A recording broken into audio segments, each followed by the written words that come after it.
చేతుల సిద్ధాంతం తెలుసుకుందాం ఈరోజు. చేతుల సిద్ధాంతం అంటే ఏంటో చెప్తాను.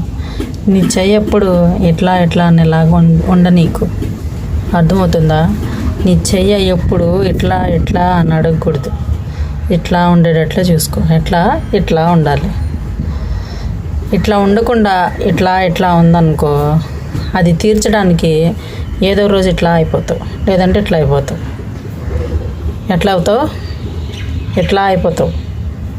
అట్లా అంటే ఆలోచించి పెరాలసిస్ లాగా అయిపోతావు. లేదనంటే ఇట్లా అంటే ప్రాణమే పోవచ్చు. కాబట్టి ఏ పరిస్థితి అయినా దయచేసి ఇట్లా ఉండటానికి ప్రయత్నించకండి. ఇట్లా ఉండడానికి ప్రయత్నించండి. ఎప్పుడు ఇట్లా కూడా అనుకోకండి.